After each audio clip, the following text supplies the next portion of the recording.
Please welcome back to this channel. If you're new here, my name is Darlene Strana. Thank you so much for all the love and support.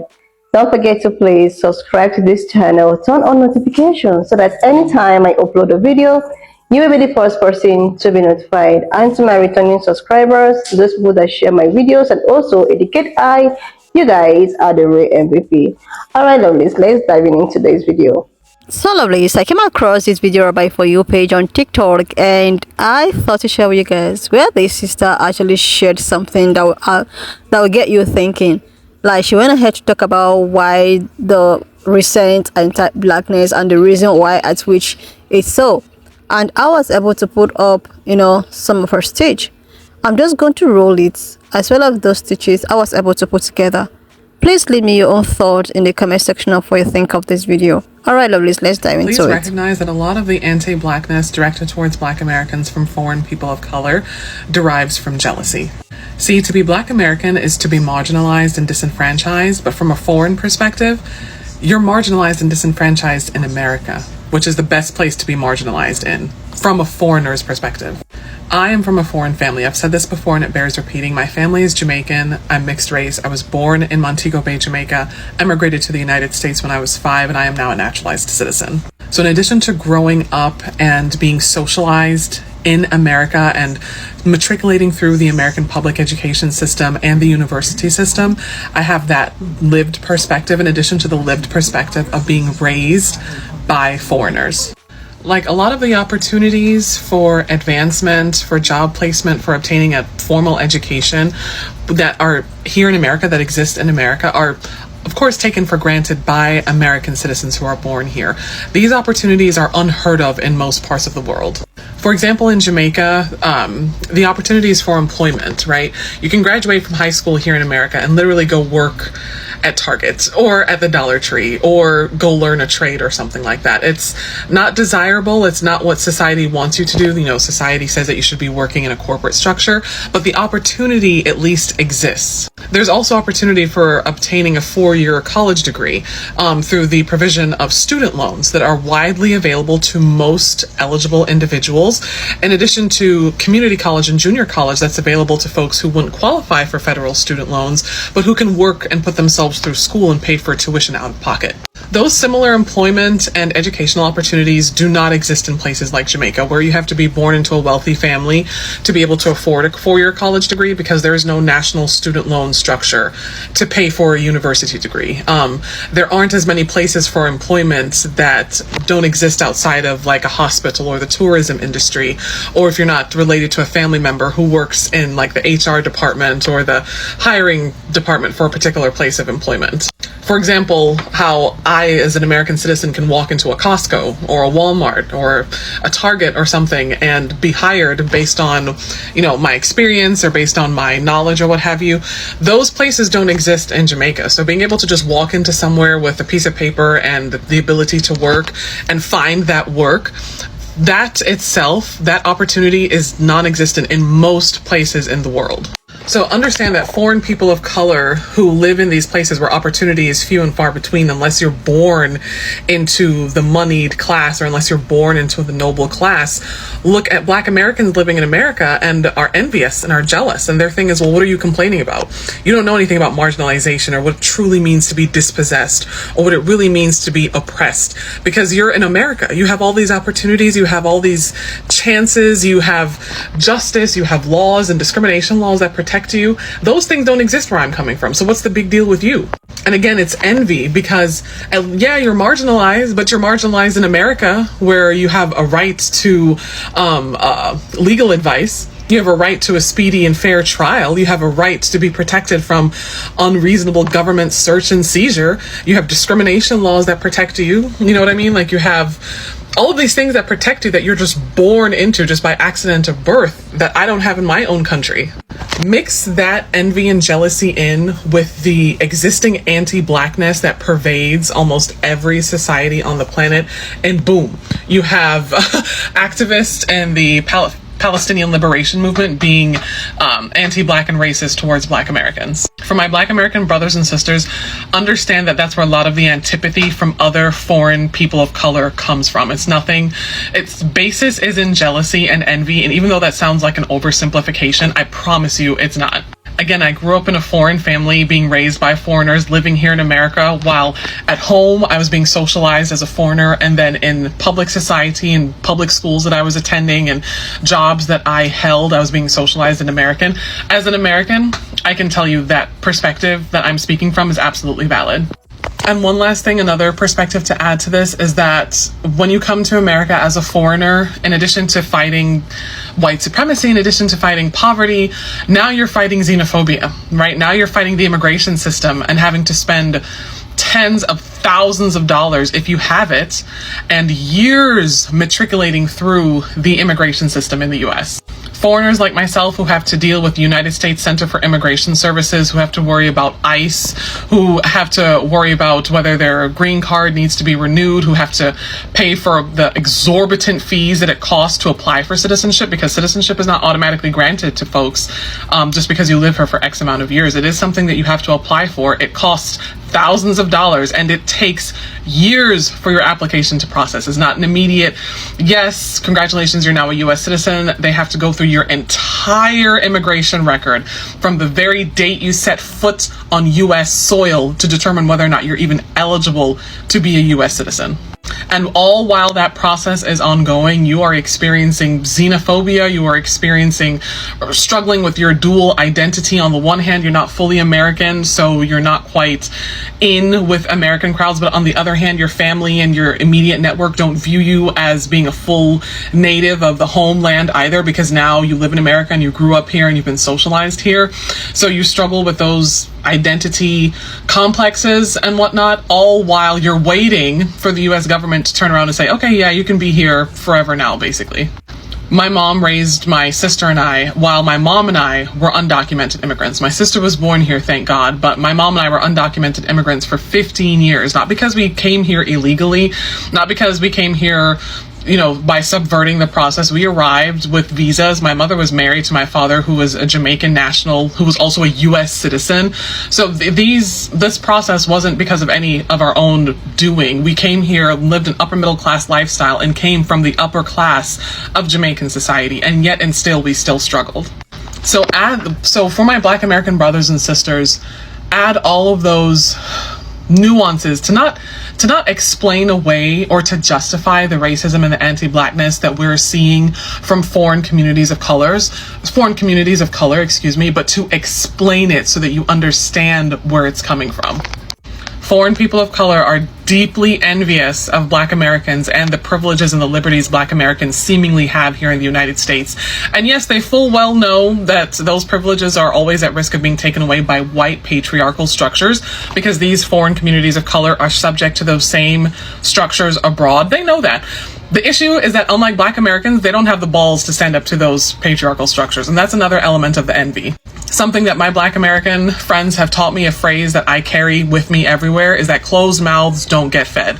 Black Americans fully understand that and have understood that from day one, which is why Black Americans were marching, protesting, boycotting, burning down slave plantations, making speeches until rights that where they should have been born with were given to them almost by force. Black Americans were not afraid to stand up to white patriarchal structures and white supremacy, and still today stand up to white supremacy in ways that foreign communities of color are just too afraid to do. And those foreign communities of color are also envious of Black Americans' bravery for standing up to white supremacist structures, and then in turn being rewarded with rights and liberties for standing up to those structures. Unfortunately, this is all just another version of high school. It's all just another version of schoolyard bullying, and foreign people of color are just very deeply envious and jealous of the privileges they think Black Americans have in the United States, and how Black Americans are born into those privileges, and also the ballsy bravery and courage that Black Americans have in demanding that those privileges, those rights, those liberties stay in place. So I've talked about how foreign people of color are jealous of the perceived privileges that Black American people have. And based on the feedback in my comments from Black American people, I would like to add some key details to that discussion. The biggest takeaway that I observed from the feedback in that video from Black American people is that foreign people of color absolutely refuse to accept and acknowledge the price that Black people had to pay to have these liberties and privileges. And it's a price that Black American people still pay today. It's a price that was paid in blood, bones, backs, muscles, joints, autonomy, freedom, etc. See, what I've observed being a foreigner myself and being raised in a foreign family, what I've observed is that foreigners are in this like silent one-way competition with Black American people as to who is oppressed more. And it's very much like oppression Olympics. Yeah, well, you have that stuff going on in your country. In my country, we have XYZ. In my country, our politicians are all corrupt. In my country, we have famines. In my country, etc., etc. It's like this routine dismissal of the price that Black Americans have to pay to be American. As so many of the commenters in that video pointed out, being Black in America has not been a cakewalk, for lack of a better phrase. It hasn't been something easy. And something else that Black American people also pointed out is that foreigners can choose to migrate to America and move to America because foreign people of color, we have autonomy, we have agency in being able to choose where we live and where we call home. For Black American people, historically, that choice was robbed from them. It was deprived from them because imperial powers traveled to the continent of Africa, kidnapped African individuals by violence and by force, trafficked them to the Americas, and then forced them into chattel slavery for hundreds of years. Like, we cannot underestimate the centuries that Black American people spent as enslaved property in the eyes of the law. Then after that chattel slavery was over, Black Americans then had to spend a subsequent, 2 centuries under Jim Crow and segregation laws, still being viewed as inhumane property. Can we please remember that Black American people did not have the right to vote in elections until the 1960s? 1964 specifically. My mother was born in 1966, just for reference, and I'm a 31-year-old millennial. Thank you to all of the commenters who provided that feedback in that video, and please forgive me, the only reason I didn't include these important pieces in my discussion was just for time constraints. But yeah, foreign people of color are envious of Black Americans and absolutely, by the same token, refuse to acknowledge the price that Black Americans have had to pay to live in America, and it's a price that they still have to pay. And also refuse to acknowledge that, yes, although we come to America and experience xenophobia, we had agency and we had autonomy and the power of choice in coming to America. That was a privilege that was ultimately deprived from Black Americans. If it were up to Black Americans, they would not have come to America. Again, they were kidnapped by violent imperial powers and then forced into centuries of chattel slavery by force, by violence. All agency, all autonomy, all choice was removed from them. So of course Black Americans are going to watch foreign people of color come here and get to live in post-Jim Crow, post-segregation America, post-chattel slavery America, and then get to claim, oh yeah, America's this great land of milk and honey, has all these wonderful opportunities that I don't have in my home country. And Black Americans, they don't take advantage of those opportunities. Because let's keep it real, with the existing anti-blackness that pervades every society on the planet, foreign people of color thus come to America and view Black Americans as lazy and thuggish for not taking advantage of all the opportunities that exist in America. Well, yeah, we can come to America and immigrate to America in the 90s and the early 2000s and say, yeah, there are opportunities, because we weren't subject to the centuries of oppression that Black Americans were subject to. Yes, our ancestors in our home countries were subject to it, but our ancestors didn't do anything about that oppression, which is why we had to leave our home countries. Black Americans here in America did, and that's why we have freedoms, because of Black Americans. And that's why you see so many foreign people of color feel perfectly comfortable fixing their lips and talking down on Black Americans, because I don't know if the psychology of it, like I've talked to my own family about this, like, is it that you view yourself as white? Is it that you view yourself as, now that you're American, you can oppress someone else, and whom you choose to oppress is Black people? Because as I've observed, foreign people of color never have this energy for the actual white systemic structures and institutions that actually oppress all of us. Foreign people of color, like I've said before, also envy the fact that Black Americans protest and boycott and speak up and fight and advocate in ways that foreign people of color don't do in our own home countries, and then come here and have the audacity to speak out the side of their necks towards Black Americans as if, like, what, you think you're white in this structure? You think you're white in this system? Because I can assure you, we're not. So if you are a foreign person of color living in America who emigrated here, or you're the children or grandchildren of immigrants, please understand and accept quickly that the only reason we were able to have the agency or the autonomy to even migrate to America in the first place is solely because of the work of Black Americans. And Black Americans living in America are American in name only. I can assure you the privileges and the liberties that we wax poetic about do not exist for most Black Americans and have not existed for Black Americans for centuries. Seriously, lovelies, I totally understand where this, young lady is coming from. Like, her video actually remind me of something that trended one time about an immigrant talking about how, okay, like, I think he had a fault with, Black Americans and all of that, without him realizing that he's actually there because of the works of Black Americans. And these also have to do with, what has been happening, the anti-blackness and all of that. Somebody said something on her platform. She talked about how these people are like upset. They are angry that this, they find themselves in such situation, in the sense that they are not supposed to be in such situation. They are not the people who are supposed to be in such situations. That's why they have problems with Black people. They see it that since they are not supposed to be in a situation that they find themselves, that Black people need to keep on fighting for them. That Black people need, to keep on even in their own detriment, because they want them to make sure that they are actually okay. They are fixed. They run things before they can actually talk about their own, or they can talk about their own oppressions and all of that. I like the fact that she talked about Oppression Olympic. It's a kind of a competition who is more oppressed. So they see themselves as people that needed more attention. So even if you are facing any form of oppression as a Black person living in America, you shouldn't you shouldn't compare your own to ours. We are the ones that is more important. You need to first of all fight for us, even if you're still facing the same thing. I'm just talking with the fact of what has been happening in between the Palestinian and all of that.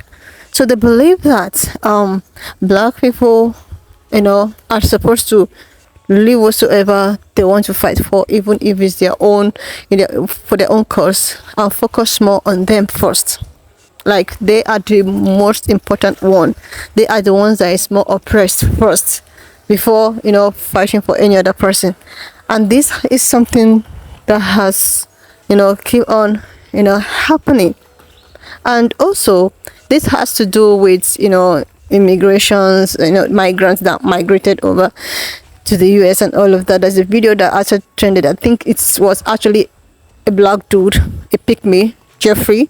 His name is Jeff. He's all over, TikTok, comparing himself with Black Americans, talking about how they are lazy and all of that, until when he was corrected.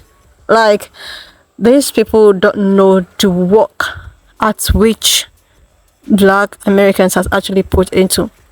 Like, not only Black people, but Asian, Hispanic, like any immigrant, like, they don't know the kind of work, the kind of oppression. Do you know that even the way at which they treat them is actually still different from immigrants? Like, there is a video of I think she's mixed, like she is an Indian Miss Girl. She talked about how the first time she migrated to the US, she was told that she shouldn't get herself involved with the Black people in the US.